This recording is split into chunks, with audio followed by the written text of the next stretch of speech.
Today, I want to talk about trying to establish some personal objectives that you want to meet before you make any equipment buying decision.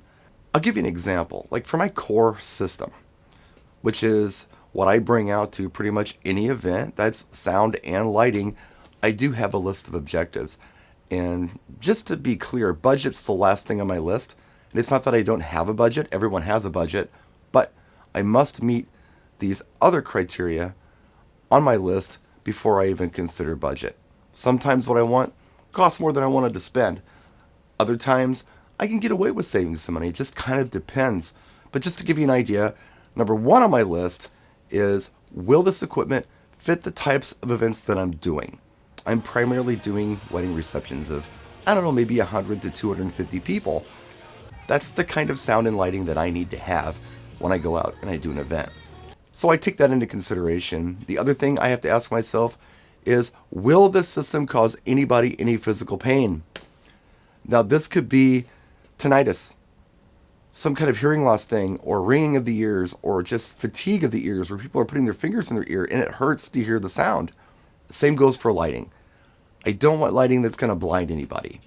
I don't want lighting in anyone's eyes because that can also be painful. It may look great from the DJ's point of view to have a big truss over your head with lights shooting at the crowd, but if you go into the crowd and you look back at your rig, it could hurt. If nobody's looking at you in an event, it's not because you're ugly, it might be because you're blinding people with your lighting rig. So I try to design systems that don't do that. So no physical pain. This stuff needs to be easy to carry, load, set up, and break down for a couple of reasons. Now, my situation is unique. I am disabled, but really anybody should have this objective, especially when you're doing things like wedding receptions, because you're only allocated so much time to come into a hall and set up. It's usually an hour. And the breakdown sometimes is even worse because people want to get out of there. The hall doesn't want to pay overtime, so you're limited to about an hour to break down and load up. Then there's the wow factor. I want it to look cool. I want people to see it and go, hey, this is nice. And then last is budget. Yeah, of course. Like I said, everyone has one, but everything else in my list needs to be met before I consider whether or not I can save money on this or that.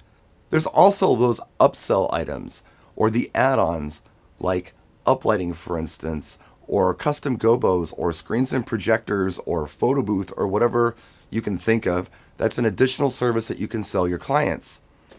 Now, when I make these purchases, there are a couple of rules for that too.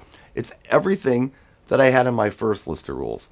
All these things need to be met. But the last thing is, it needs to be something that somebody wants. Because I don't want to buy things in the hope somebody wants it and then find out they don't want it or need it. Or I don't want to push a service on somebody that they really didn't need. It doesn't really enhance the event for them. People need to be willing to pay enough for these additional services to justify the purchase. So just because people would like it if I brought in elephants and ponies and stuff doesn't mean they're willing to pay for that. Do you see what I mean? People might say, yeah, people really like this service. Yeah, but are you getting your money back from it? Or is it a financial drain on you? So those are just my thoughts and my objectives and what I think about when I make any addition to my system. How do you do it? Let me know in the comments section. Hope I helped somebody. Thanks for watching. We'll probably see you after Christmas. So happy Christmas to all of you. Practice and enjoy.